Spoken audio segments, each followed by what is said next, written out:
Hello and welcome. My name is Kjetil Storsletten. I am the director of the Heller-Hurwicz Economic Institute here at University of Minnesota. The Heller-Hurwicz Economic Institute was created in 2010 with the mission of building a bridge between leading-edge economic research happening here on campus and the business leaders, the policymakers, government officials, community members who can benefit from that research. We fulfill this mission through events like this roundtable here tonight, through communication, including our office hours podcast, policy briefs, and investing in rigorous research done here at University of Minnesota. We're excited to welcome all of you to this fall roundtable event, which promises to be a very engaging conversation. We are joined by economists, policymakers, education experts, students, faculty, and community members. Along with those of you in the room, there are also a number of people tuning in virtually. Thank you all for being here.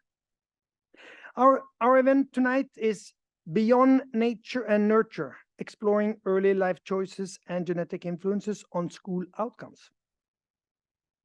The research we'll discuss tonight tries to answer big questions around the role of nature and genetics and the role of nurture and the choices we make as teenagers. When do choices we make in our youth influence how successful we will be in school or how much money we will earn eventually? How does this change based on our gender and race? And if polygenic score can tell us about risk factors for diseases, perhaps it could tell us something about genetic risk factors for social outcomes. These controversial topics often bring up personal histories and identities. The questions can be addressed in many different ways and through different disciplines. This is just one way to consider nature and nurture. Additionally, we are mindful of how people have used genetics and science to cause harm in the past. So we will attend this conversation with care.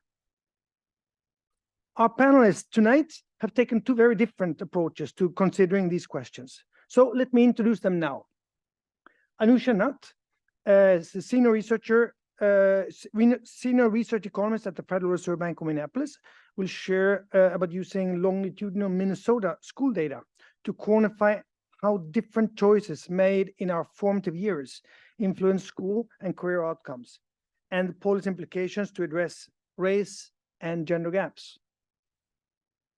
Aldo Rustichini, professor at the Department of Economics at University of Minnesota, uses polygenic scores from biobank data to identify intergenerational economic mobility and inequality in social outcomes. So the format here tonight, Aldo and Anusha are gonna speak. Then our moderator, Michael Rodriguez, is gonna invite them to the podium, and we'll have a conversation between them, and then we'll open up for Q&As. So please, let's welcome Anusha Nath.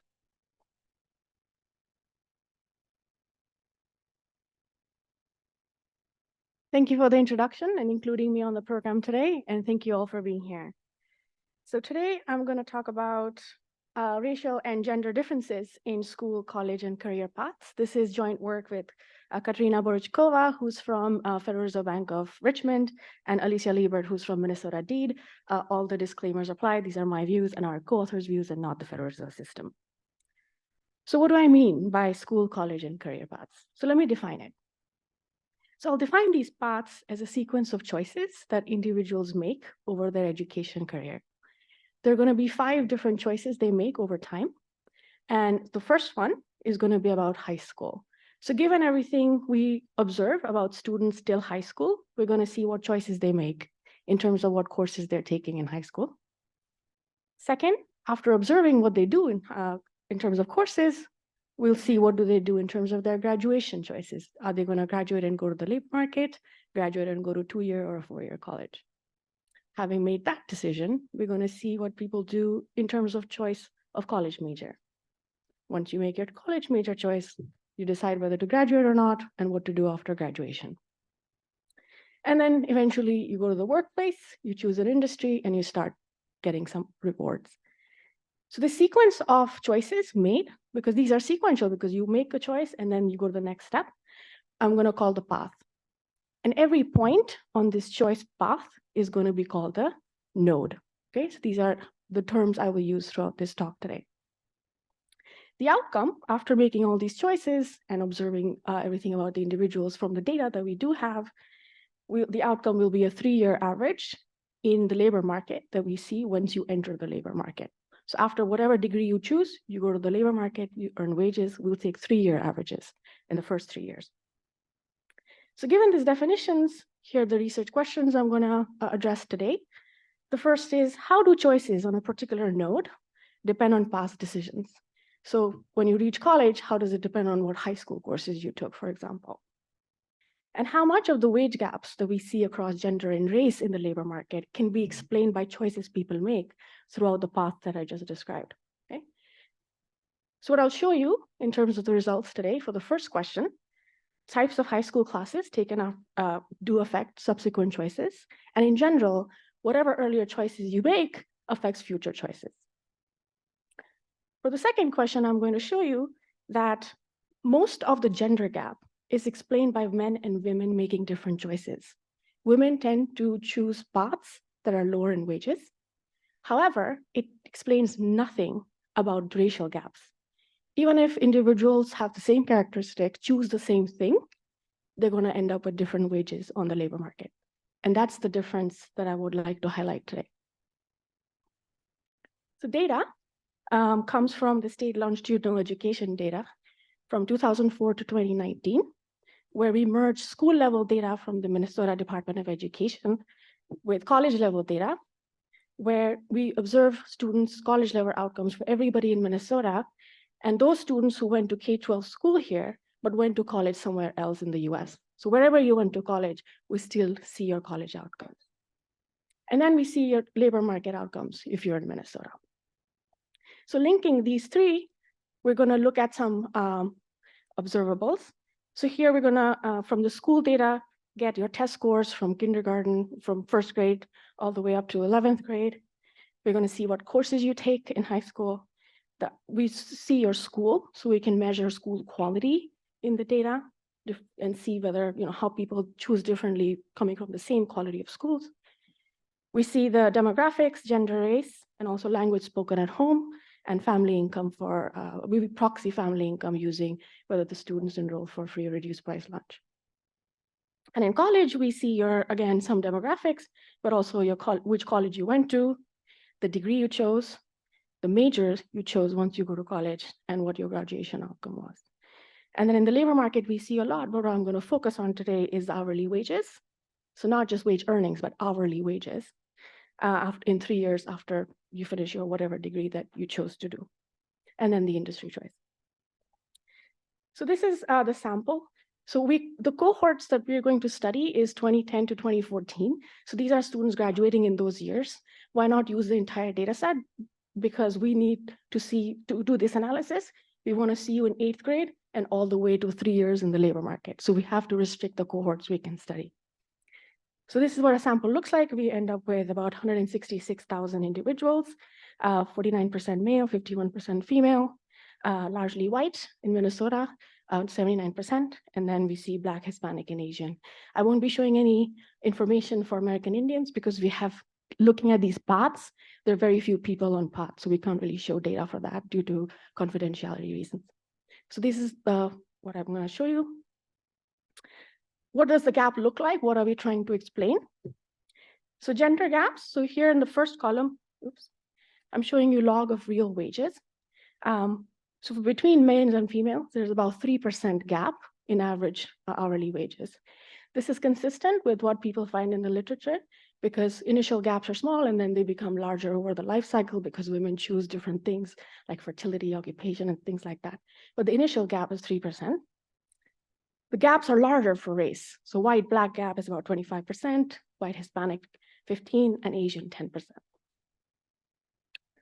So let me go to the choices and answer the question, how do choices depend on past decisions?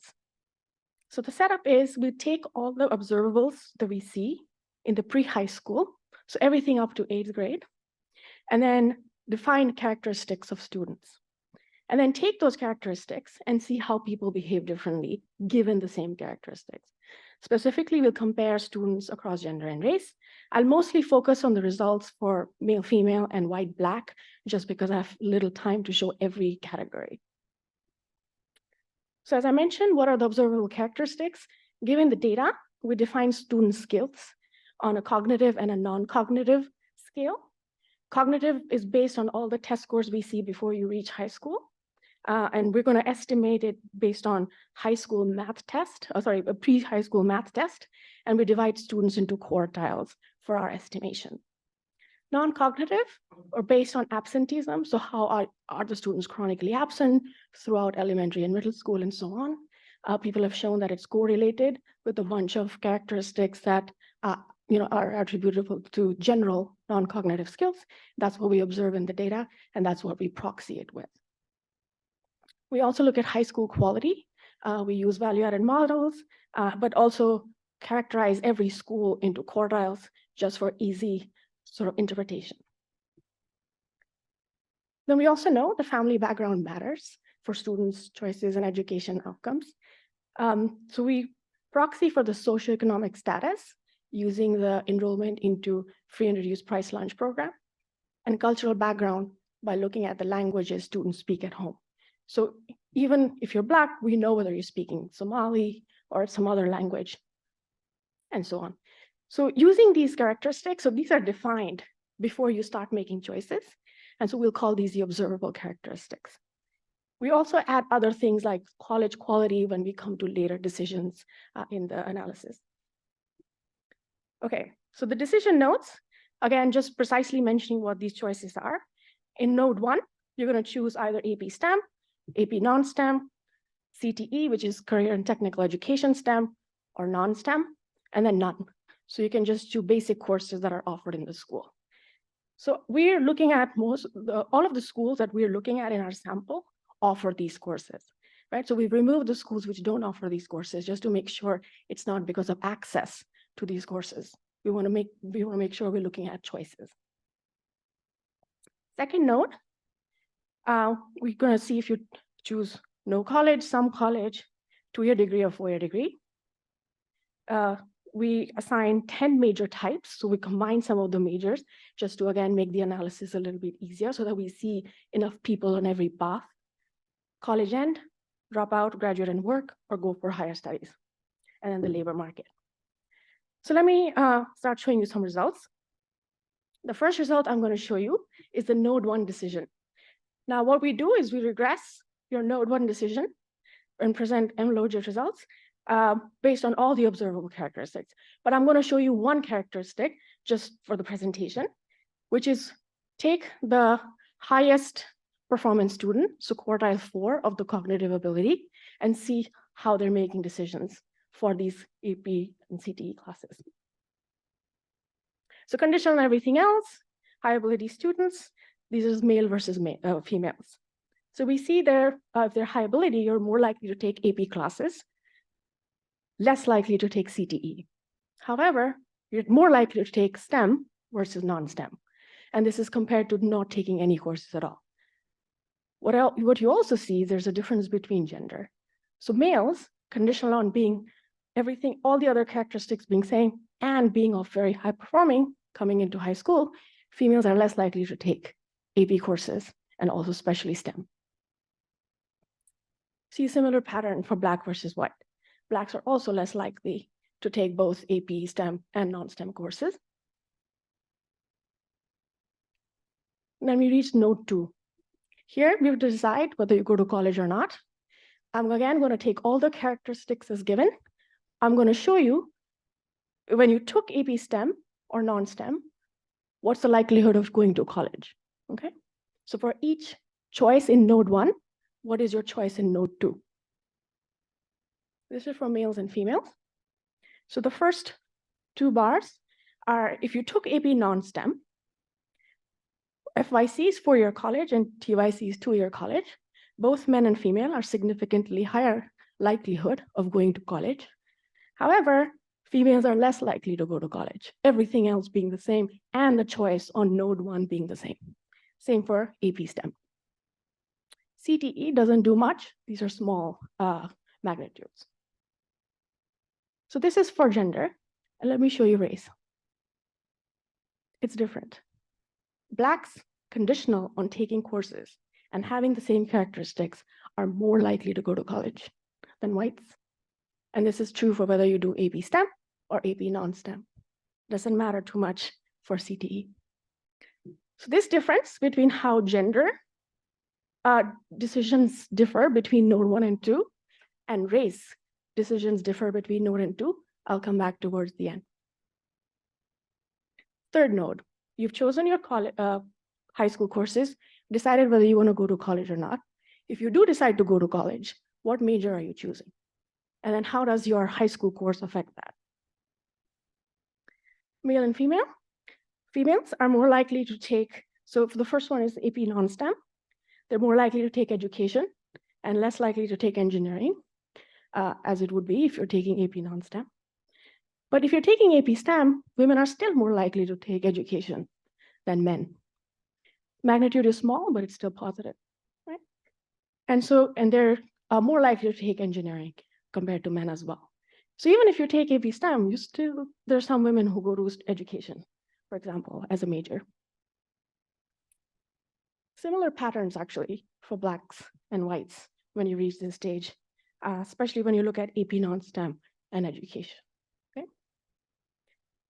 So these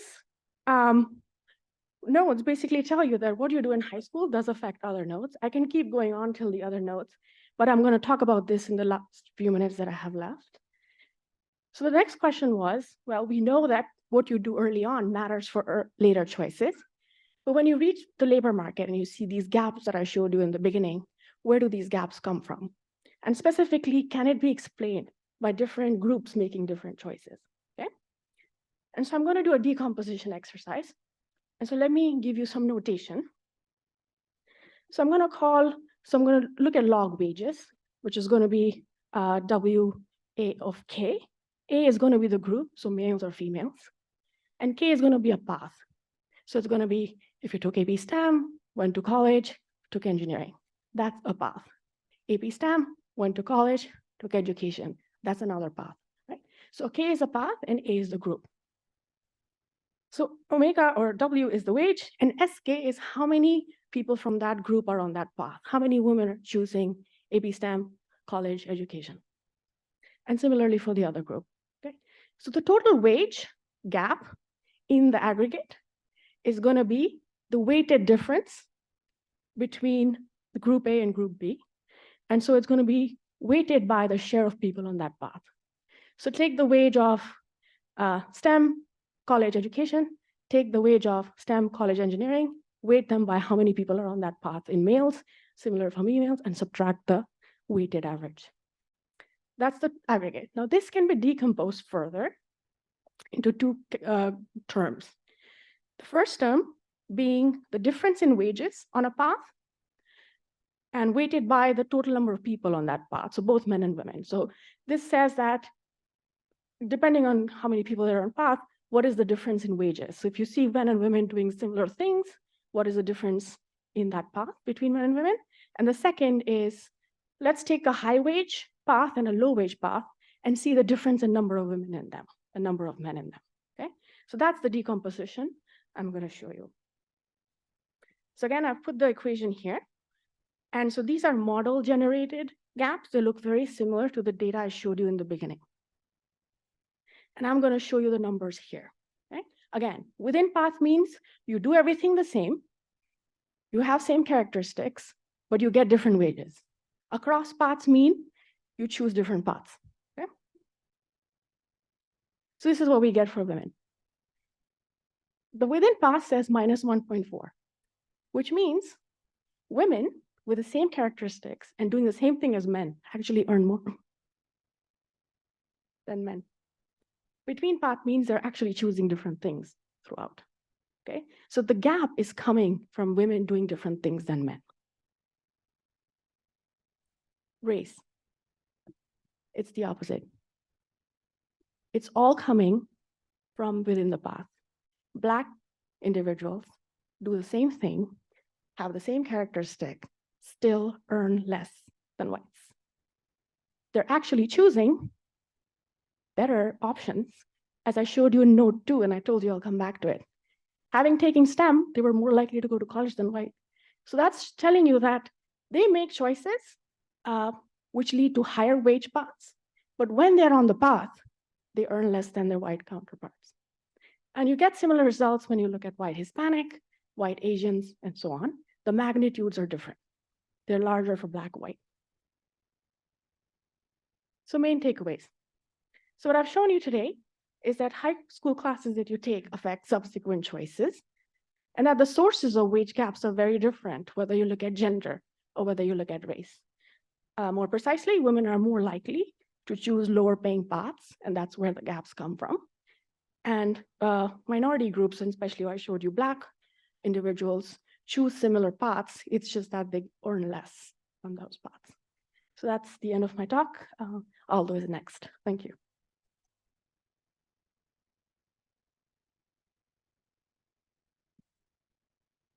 Thank you.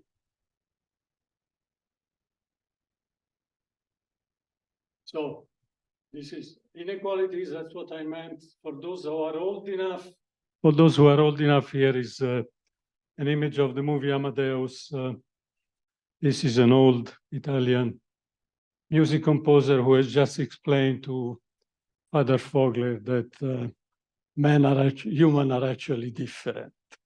And how does Salieri know? Because he has consumed half of his life living the envy against Mozart. And Salieri knows that Mozart is a genius, and Salieri knows that Salieri is not a genius. And that's the movie. So we are going to talk about issues of political philosophy. We don't want to listen to these old white dead men, but we will use cartoons. These are not my images. These are images you can find everywhere, and try to explain the difference between equality and equity. So to map it into our theme, this is a baseball game, and it's college. This is a fence, and it's the educational system. And there are 3 kids with different individual characteristics. And the boxes are the policies that we can implement. So this is a policy of equality. This is a policy of equity. And there is a lot of information in this slide, because nature here is unfair. People have different heights. Nurture is fair, because the height of the fence is the same, and the ground is level. People who presented this the first time to defend the concept of equity must have realized with horror that this is conceding the main point, that there are differences among people. So the slide was amended as follows. The baseball game is still college. The fence now has different heights. The ground, supposed to be family background, your SCS, is different. The height, this drawing is bad. You can find better one. The main idea here is that the height is the same for everybody. Nature is fair. Nurture is unfair. The difference between the policies is the same. We may, if we want, try to fix these disparities. So that's what I'm going to talk about. To make the contrast sharper, I will imagine that someone maybe Father Vogler wrote a different preamble, not that of Jefferson and Adams, but a different preamble, where we hold these truths to be self-evident, that all men are created identical. Now, this is a little problem that if you start building something saying we hold these truths to be self-evident, there is always the risk of someone that comes and says, well, actually, I hold these other truths self-evident. So we are at an impasse. Fortunately, this, differently from all men are created equal, is not a philosophical proposition, it's a factual statement. So it's a testable hypothesis. And I'm going to test this hypothesis. That's the content of my talk. So to do that, very quick crash course on genetics. I'm taking the stand that you don't know anything about this. If you do, you'll be bored for 10 minutes. If you don't, you'll learn something. So let's start the thought experiment. We can start from a just born baby, but many things happen in the womb. So let's be even more radical. Let's go to the moment in which the spermatozoon and the egg are coming together. These are the two nuclei.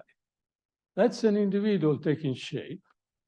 All the information that I will use from now on is already here. Okay? It's all nature. What do we do? You know that our genetic endowment is expressed in chromosomes. We have two, one from the mother, one from the father.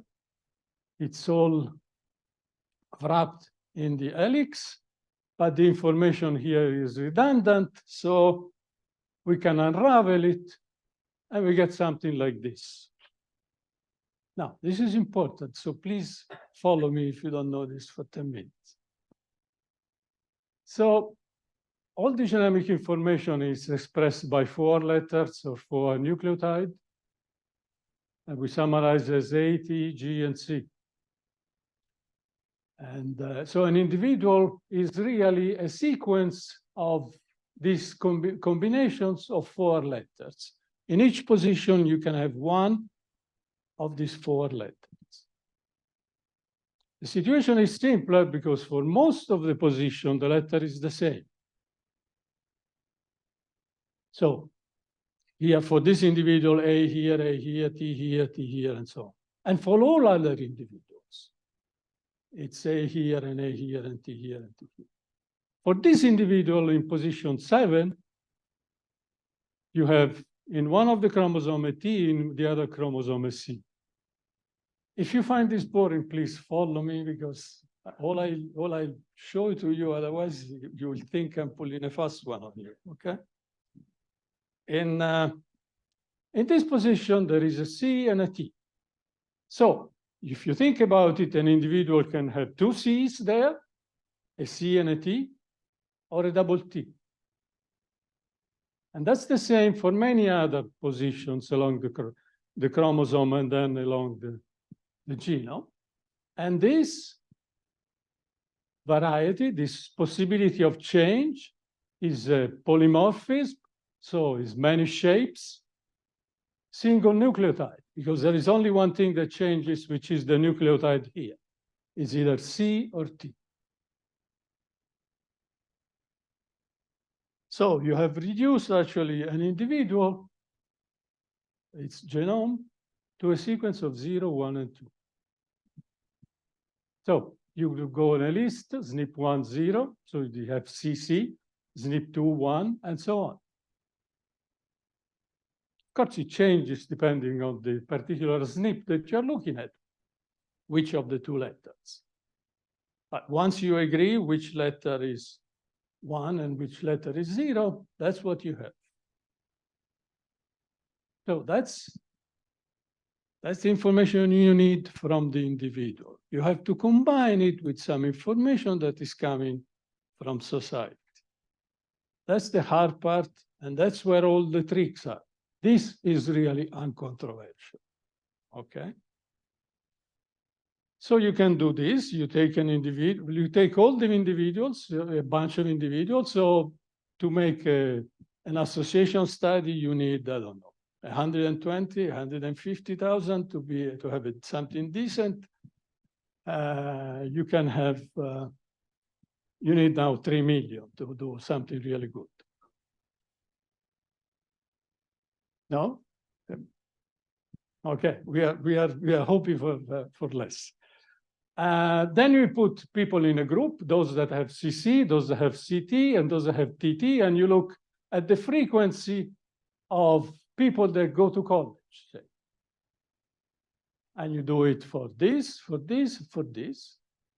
And then you draw this plot. And from the look of it, it seems that for this particular SNP, having a T is better than having a C. You understand the idea? Okay. So now you want a number, and that number you do by making this simple regression. To economists that look at this and think that this is extremely naive, it works. So you get a number, B1. And you do it for all the other SNPs. And now, so you have this. So the data then eventually will look like this. Right? You have this SNP with this position in this chromosome. This is the first, this is the second allele. This is the estimated B. Sometimes it's positive, sometimes it's negative. And the p-value has to be absurdly small to be acceptable. Then you can go and look at, you get a lot of information. Here is, you see here is our first SNP. You can go and check this SNP and C and T, as you know. You can find information on the biological meaning of it and so on. Good. So now you have these numbers. So you take an individual, you say, okay, you have 0, 1, 1, 2, 1. We get these numbers that are coming from our study of society. We take the sum, and that's the polygenic score. So it's a unique, so let's summarize. It's a unique number specific for an individual that is telling you something about the attitude or the risk, if the phenotype you're studying is cancer, of achieving, of having a certain phenotype. That's what we work on. How does the polygenic score work? How does it look?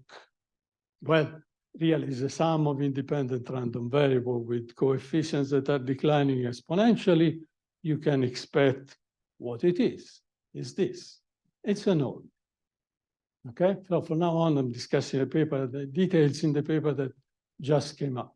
It's a normal. You standardize, mean 0, standard deviation 1.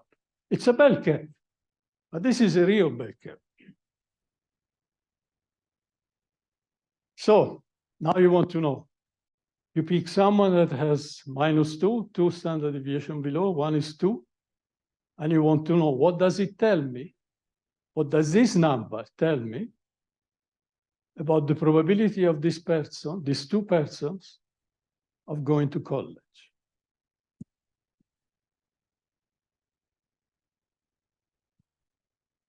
Here is what it says. You are at -2, about 10%, 2, 65, 70. Now, there is a lot of noise around. Yes, but that's what happens in large number. You take 1,000 people with -2, 1,000 people with 2, that's what you get. Any objection to this? You should have. There is a lot of stuff under the hood, but any questions about this? That's what the polygenic score tells us.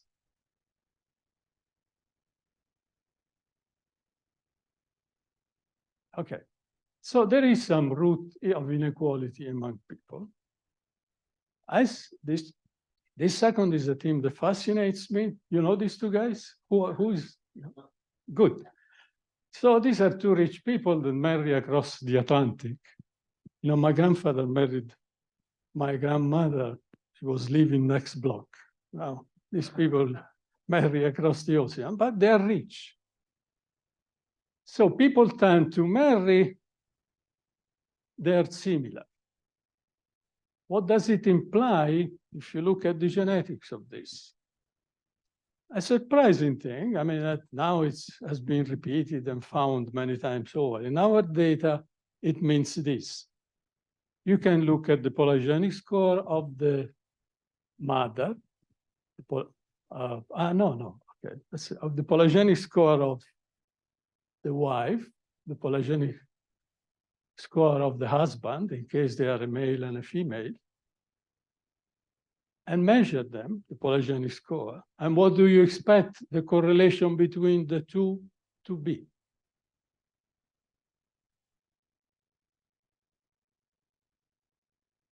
In principle, since they're completely unrelated, the correlation should be zero.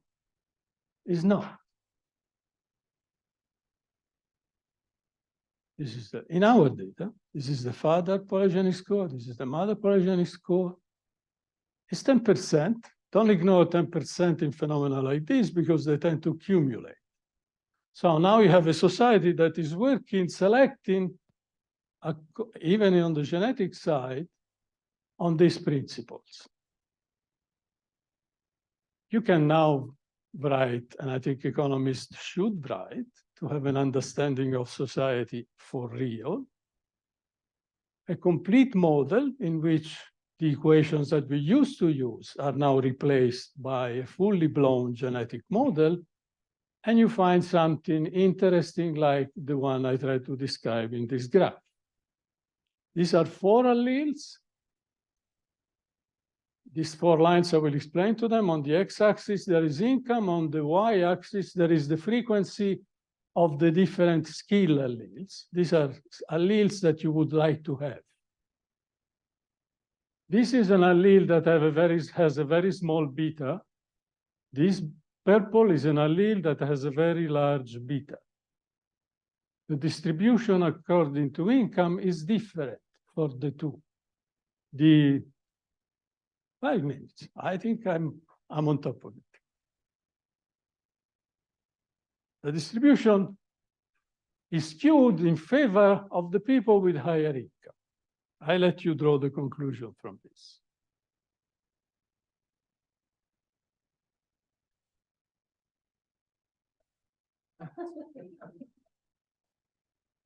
Okay, so that's the question, that's the answer. No, okay, no, this graph is interesting. Okay, I know. This graph is interesting. Look, this is Minnesota going to college. This is Minnesota 25 years later. This is amazing. This points to potential difficulty, something we have to work on polygenic score. Everybody knows that access to college has become easier. So now, even if you have a polygenic score, let's say of 3, you have a 20% probability of making it to college, while here we had close to 0. So when we look at phenotypes like college, the relationship with the underlying genetic structure is complicated. You can't take it for granted. You can't think that college is height. It's a lot more complicated. But anyway, if you look at the correlations that are interesting, you find those that you expect. There is a positive correlation between IQ and polygenic score for educational attainment. Things go the way they should. I don't have time to go into this slide, but at this point, if you want to be fair and want to decide what's the weight of nature versus nurture, you run a structural equation model where you consider, this is the magic of the Minnesota data. We have information not only on the children, but on the parents. So you can look at how much the education of parents, the polygenic score of the mother and the father matters, and of course it does, and how much on income the polygeny score of the mother and the father matter, and of course it does, and you can decide how much on the education years of the child. All these different things matter. This is the polygeny score of the individual, and it matters this much. And this is, sorry, this matters this much. And this is the family income, and it matters this much. And the polygeny score of the father, and matters this much. So income and polygeny score are on the same dimension, roughly. How much being male matters, you know it does. So you can, if you want, you can look at the paper and look exactly what is the relative weight of nature and nurture. Let me conclude. My conclusion is this. If we think that this modified preamble is true, I think I have enough evidence to say that it's not. Do I have 1 minute more? Just one philosophical. So someone understands what this is? So this is okay. The natural reaction of people who hear something that they don't like to hear is doing this. This is what Salieri does with the crucifix after he realizes that God played the trick on him. God is the fancy name for nature at the time. They used to call it God. So he gets really mad and he throws Jesus Christ in the fire and says, from now on, you and I are enemies. It's a bad reaction. I mean, we have seen similar reactions in history to someone that says something that people don't want to hear. Let's keep it cool and let's think about it. That's my message for everybody. Thank you.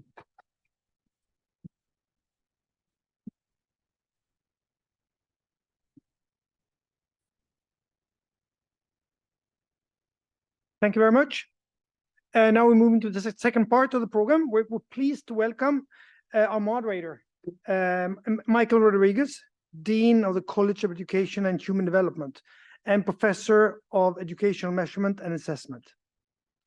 He holds the Campbell Leadership Chair with a focus on education equity. So it's an ideal moderator, I would say. His research group is currently exploring the role of the social and cultural context of learning and positive use development. Please give a hand to Michael.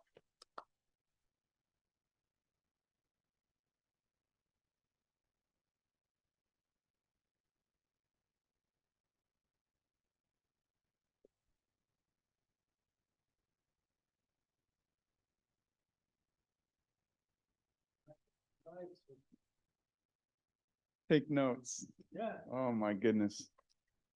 You know, I got the first 2 slides from Good. your talk. You I recognize appreciate that. What? Yes, I appreciate that.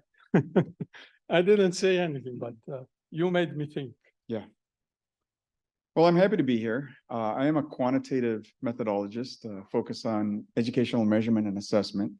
This is a little different for me. I've not had to respond to papers quite like this and presentations quite like this, but I think data are compelling, and I appreciate attention to data. I also know, not just from personal experience, but from data, that context matters, and that context does make a difference. And I know even for my own case, we learn so much from anecdote, but of course we can't generalize a whole lot from anecdote. But when anecdote is you, it matters, right? It makes a difference. I know if I went to the high school my mother went to, I would not be here doing this with you all right now. I attribute my being here to going to a school in the suburb and not on the east side of St. Paul. Not to disparage the east side of St. Paul, because my early childhood there also brought me here. And so both played a role. And there's a piece of both of what I think the 2 presenters discussed that we can't really quantify or put in our models. And it's odd that we have these religious references because we have free will, right? Free will always sort of creates a little bit of noise in even the best, most closely specified economic prediction models. And so I have just maybe a couple questions for the two to consider, and then we'll open it up for questions from you all and see what else we can, see what other kind of trouble we can make here. And my questions stem a little bit from just my own positioning with this fifth generation Minnesotan. I should say this better. Fifth generation Minnesotan. First in my family to go to college. So Anusha and I have had the pleasure of working together on a number of projects over the years, and I'm glad to be here for this. You started the presentation by making a claim about the nature of the data, and this is awesome data because it's longitudinal. And this is something that Minnesota has done just over the past several years to make this rich information available to answer the kinds of questions that you're answering that I think are really important. Choices individuals make is how you sort of introduced the idea. And I wonder how much of that is accurate in terms of choices individuals make versus choices individuals have or are expected to make or are supposed to do or are able to do. I don't know that these make a difference in the modeling, but perhaps they make a difference in the interpretation on the other end. And so the fact that you have student, school, family, and community characteristics is rich. It brings great depth to what you're doing. Access occurs between schools. And so you did a nice job of selecting schools where students had access. But access, I would claim, also occurs within schools, that not all students have access to the opportunities provided within a building for a number of reasons. And I wonder if those are captured by student, school, family, and community characteristics, or perhaps not.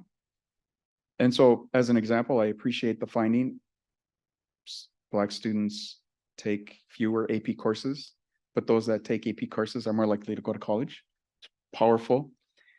And I wonder about the difference in terms of being able to take AP courses simply because your school offers it or because they're accessible to you within a school, where I might argue segregation, of course, not only occurs between schools, but segregation occurs within schools. That's a good question and a long one. So I'll answer in several parts.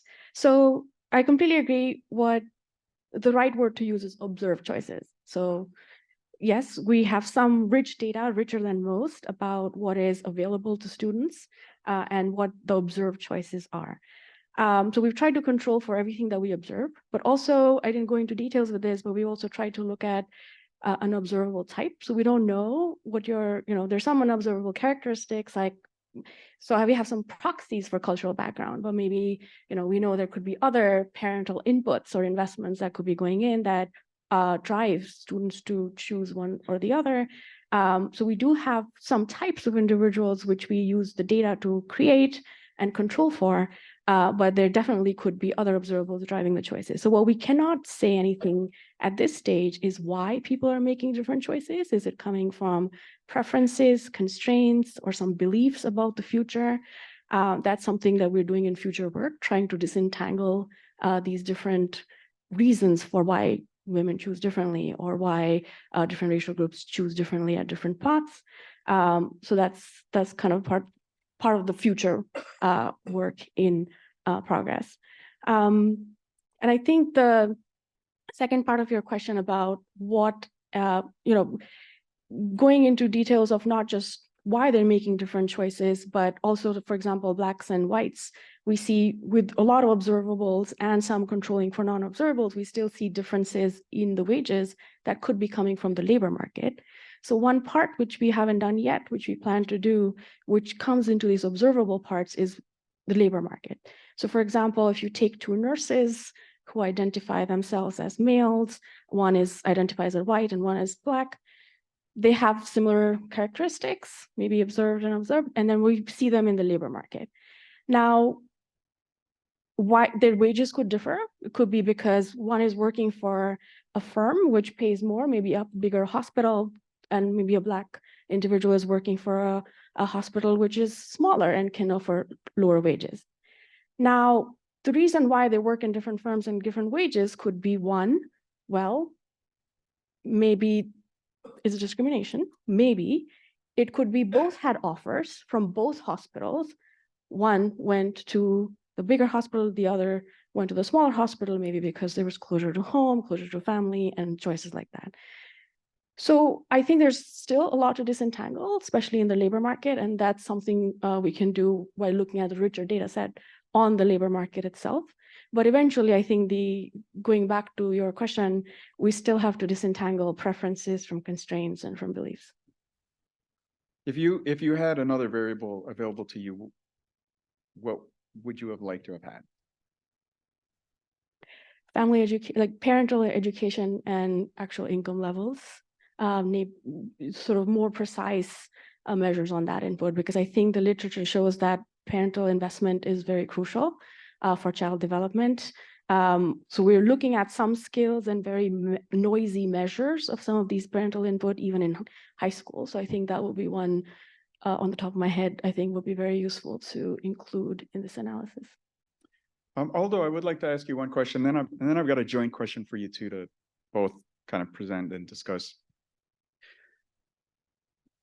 So, full disclosure, I've heard of polygenic scores. I have not done much reading or investigation into this arena. So now you know more. I do, and You I do? appreciate that, which That's is one of the reasons why I accepted the invitation, because there's no better way to learn than to hear from somebody who really understands it and makes use of this work. In one of at one point, you did show that the shift in terms of the line and the correlation over time, 25 years later, for example, there was a shift, that it was no longer sort of headed toward the origin, right? There was this baseline now that we've sort of shifted, perhaps because of social policies and access. And you made the point that access can shift the particular outcomes. The boxes. Yep. The boxes in the fence. There you go. I appreciate that. We put boxes. Yeah. Under the little child. And it was interesting that you showed those particular slides, because the first two, as you know, you saw this in a presentation I did, really bother me because they presume so much. They presume that everybody starts at the same place and everybody faces the same fence, when in fact we don't, right? We all face different fences.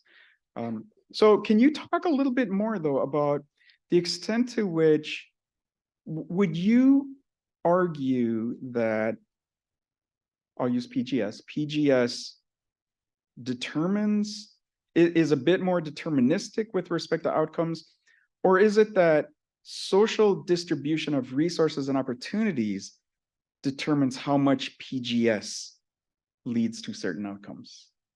So short answer, yeah, the second. Yeah, it's a very complicated process.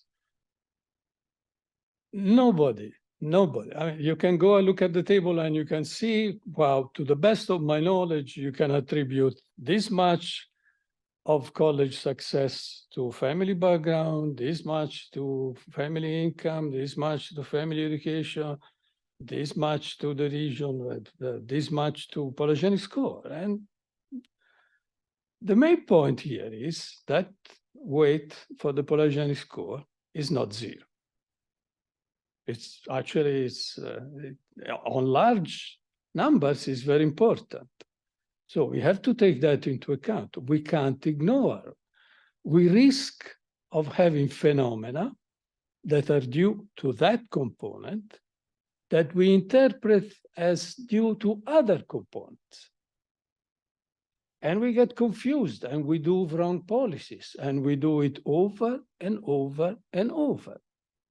That's, I think, the main message here. There's no determinism. I know it comes to me, the word deterministic. I mean, it's, but no, where is deterministic? It's, I mean, the model itself, the way I think about it, the way everybody in this field thinks about it, it's a stochastic. So, I mean, I have a question for you. Should we think of education as a just defense? Defense for There is college, there is you, there is a fence. Should we the think? fence. Because it's related. Yeah, I wasn't asking a wild question. Yeah, I was. I'll agree. Education is supposed to, you know, if you have Mozart, you have Mozart. If you have Salieri, you have Salieri. That's, you know, everybody, each one of us has found his Mozart. Not many, but each one has found his Salieri. So we know. I mean, Salieri didn't need genetics. There is a beautiful scene, I'm sure you remember. He looks at the originals of Mozart and he almost faints by the revelation that there is the voice of God. And you are just some guy from Legnago that works very hard, but you're not very good. and right. So he should have learned it sooner. Yeah.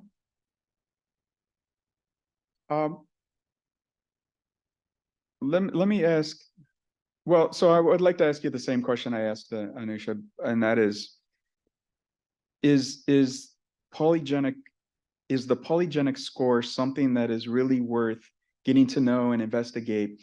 And is it really about that? Is it really genetics, or are we using that as a proxy for something else? Because almost all the variables in our models are just indicators for something else that we really care more about. So far, it's just a proxy for something else. I mean, it tries to identify pathways that must have a biological explanation. Eventually, we'll find it. Someone else will be long dead. But it's a proxy for something else. Maybe it's, you know, you can decompose it. Maybe it's intelligence. Maybe it's conscientiousness. Maybe it's not neuroticism. It's a set of. But we are working, no, they are working. I'm one of the millions, thousand, hundred.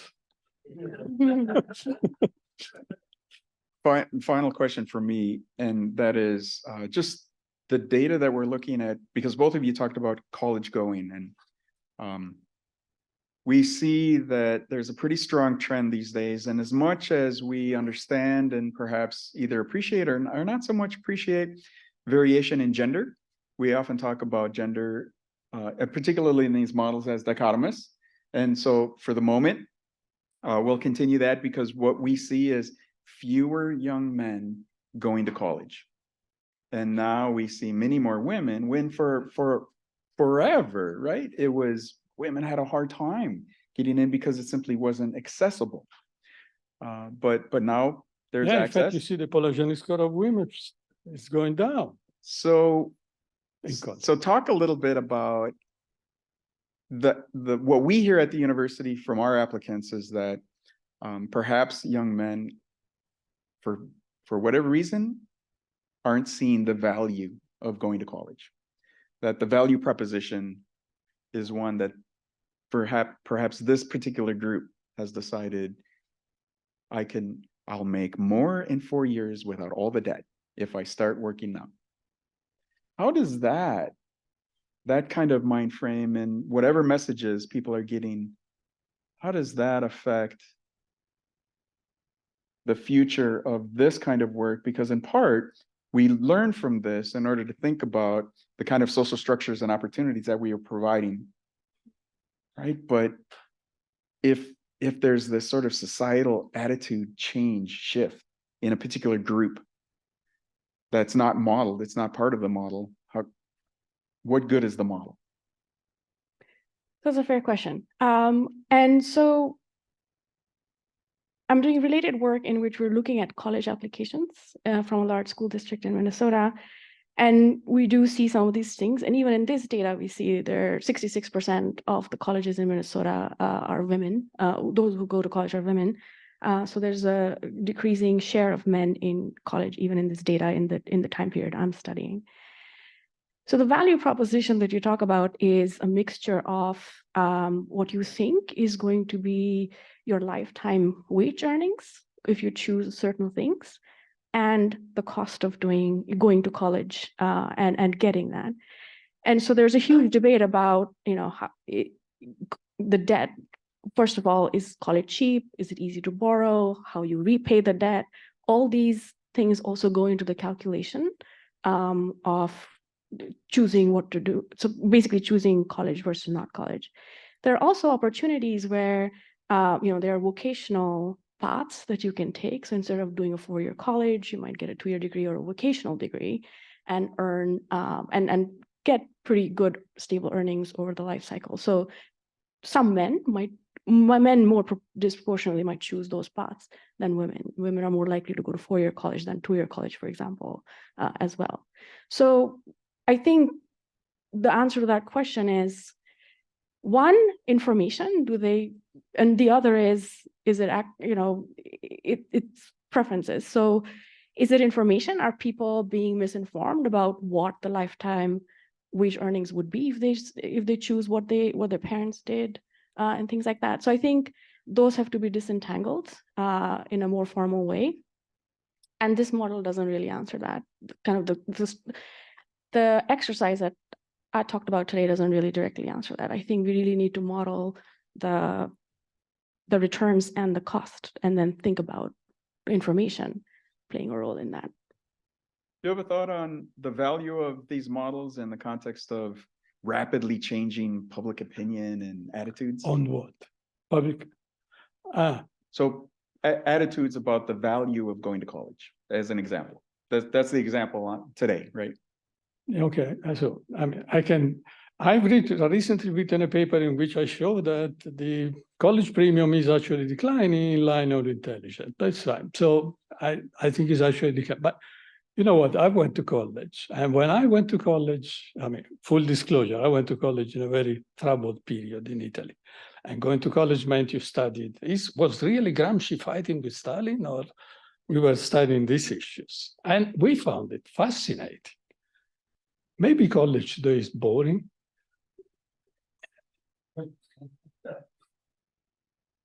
I don't know. No. No? I don't think if I went to my own class. You often wonder, how do my students come day after day to listen to this? Questions, thoughts from folks. We have a microphone here, so. I understand that it is unclear whether, is it equity or equality we should strive for, but imagine we want to achieve equity. So the question to both of you, what should we do?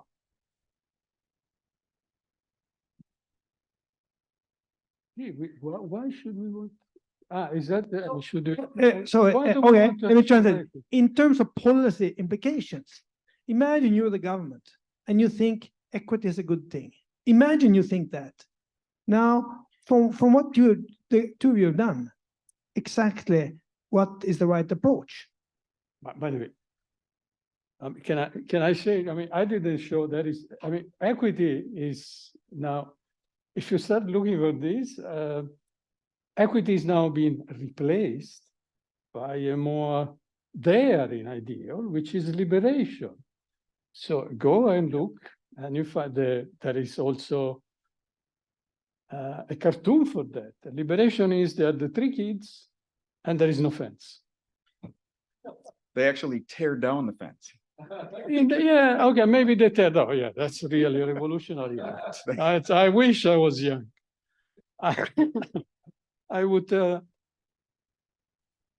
It goes back to my original question. Is education really only a fence? If you think that education is only a fence, if you are an extreme Spence type theories, and you say this is education is just a costly signal, so it's just a fence here.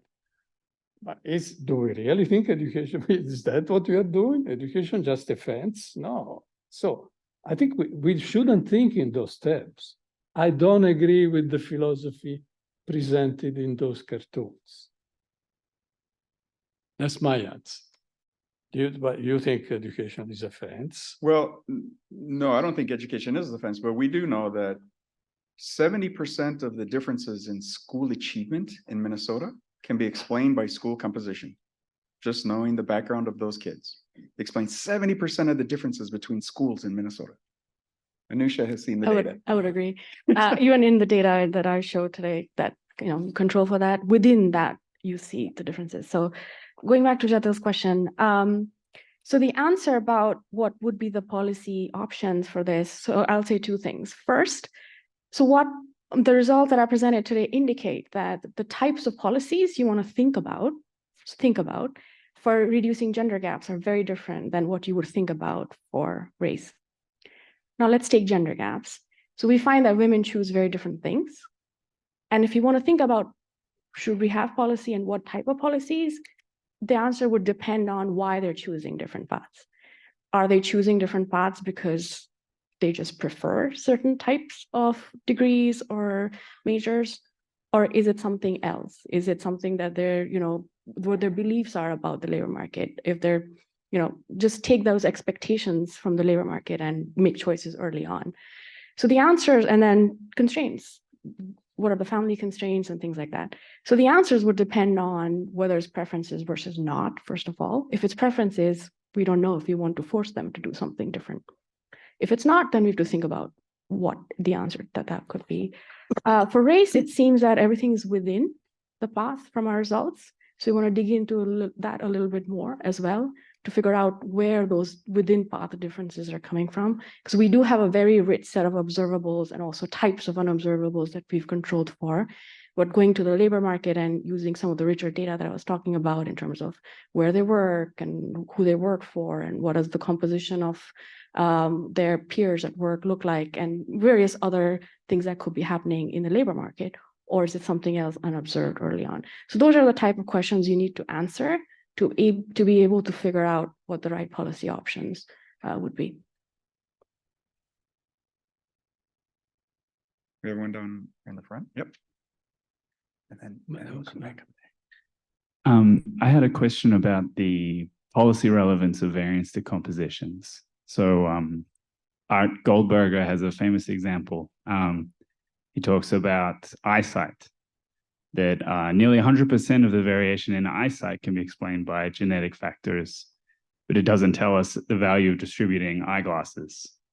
And likewise, 100% of the variation in rainfall can be explained by natural causes. It doesn't tell us the value of distributing umbrellas. So, although I think you alluded to policy implications from the stuff you showed us, and I'm sure your paper goes much deeper, but I thought perhaps you could spell out some specific examples of policy implications for some of your findings.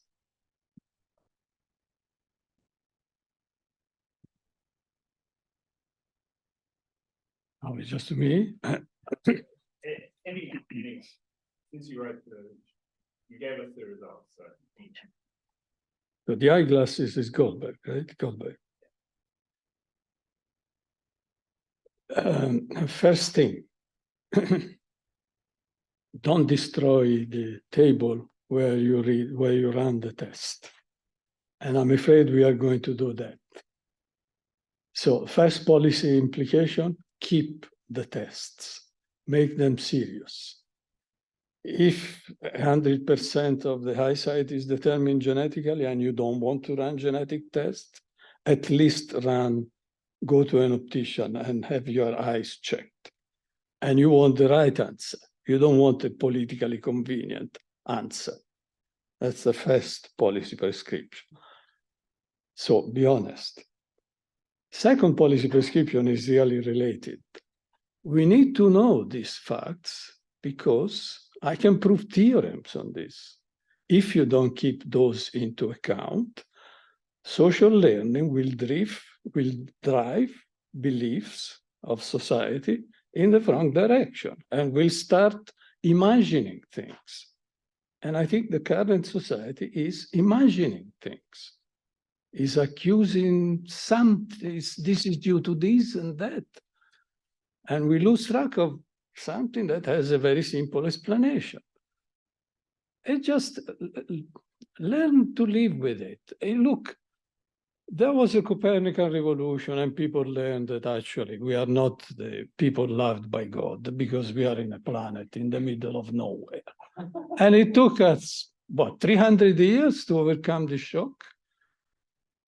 Then Darwin and Wallace came and read their July 1st, 1858. They read their communication and they said, actually, God, maybe it doesn't even exist, but if it does, it doesn't care about us because we are the fruit of evolution. Another shock, God is dead, the disenchantment, Weber. Another 100 years lost in. Now, I just try to explain, nature is unjust. Live with it. It's just, we are not at the center of the universe and we are not created by God in his image. And nature is not just. Live with it. It's not just at these revolutions and eventually say, well, it was not such a big deal. It will happen the same with this if we are mature. So that's really my policy implication. Okay, anyway, put the glasses for goodness sake. Don't pretend. Don't pretend that it's all okay. So Anusha, have you thought of a policy implication of the partitioning of wage gap within and between paths? So in terms of the difference between race and gender? The wage gaps. Yeah, so I think, thinking about between versus within. So again, between is women are choosing different things, and the policy implication would, like the question and the types of policy instruments depend on why they're choosing different things. Some of what we can see in the data is if you look at over time, if you go more deeply into the data and the types of courses women are choosing, it could be if they're, one of the things that we see in one of the school district data that I'm looking at is women get discouraged. And this is something that's shown in the literature. They underestimate their, ability to perform well. They might choose different courses if they don't do well.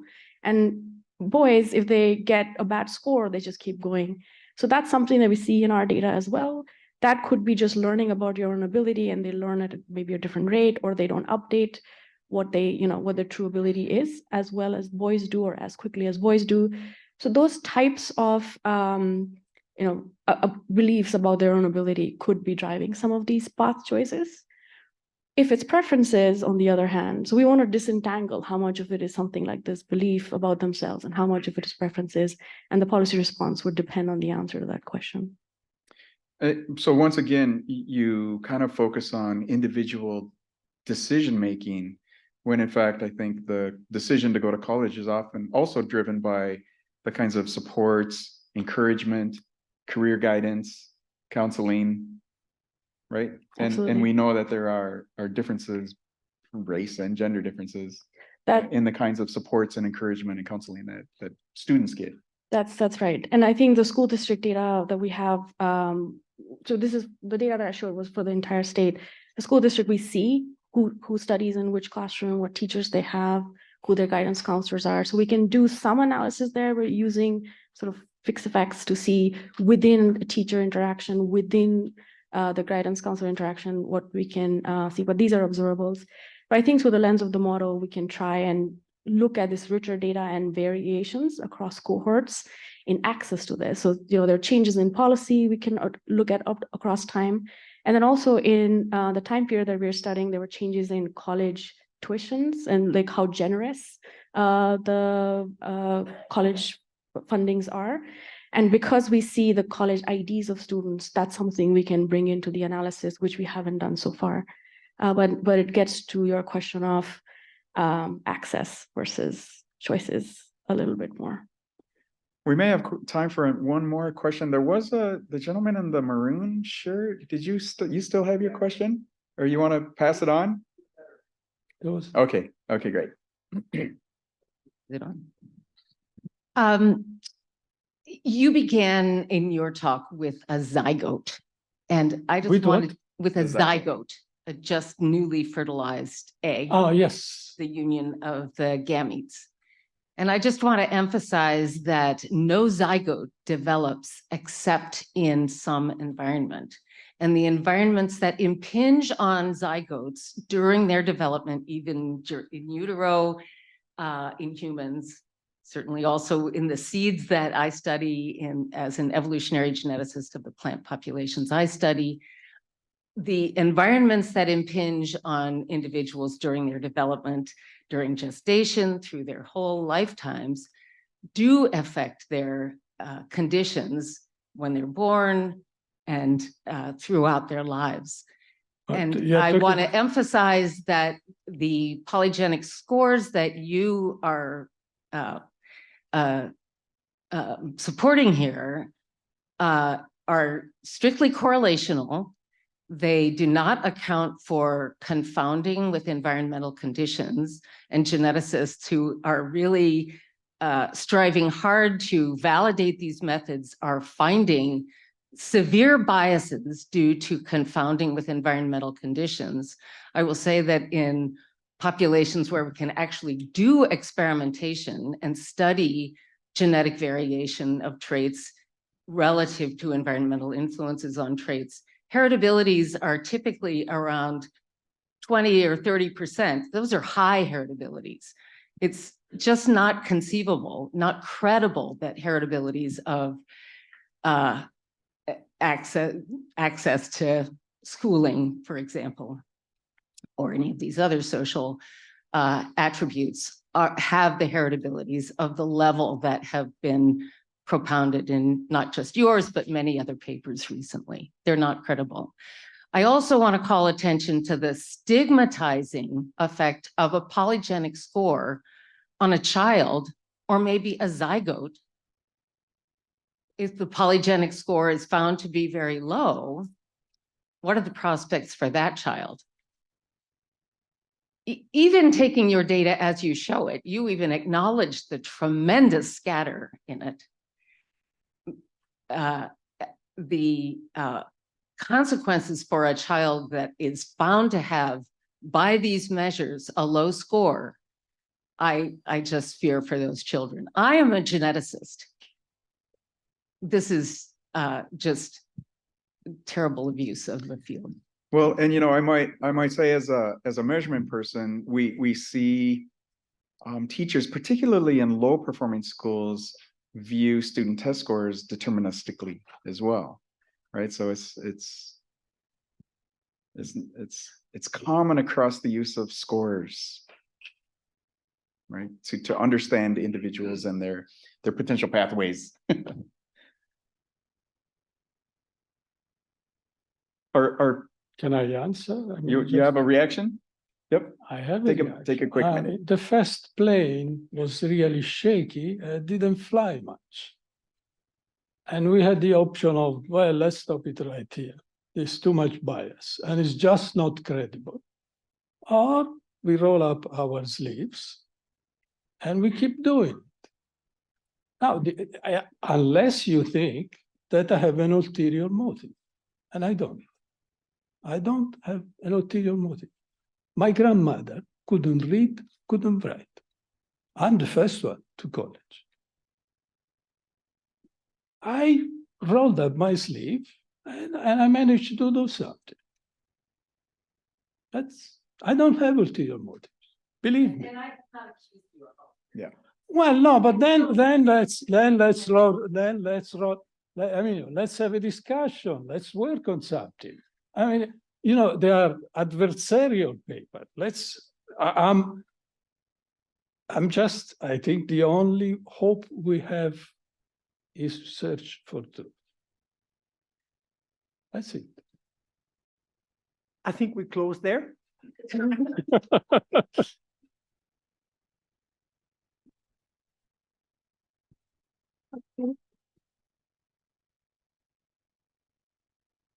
So these are difficult topics to discuss, but I think the surest way to not make progress is to not discuss it. I would like to thank our panelists, Anusha Nath and Aldo Rustichini, and our moderator, Michael Rodriguez. Thanks also to the staff and the students who assisted with the event tonight. I encourage you all to visit the Heller-Hurwicz Economic Institute website for more economic research and policy brief, including the Heller-Hurwicz Office Hour podcast. And the event tonight is going to be at some point special material on that. I would also like to invite you all to join outside here in the atrium for a little reception. Thank you very much.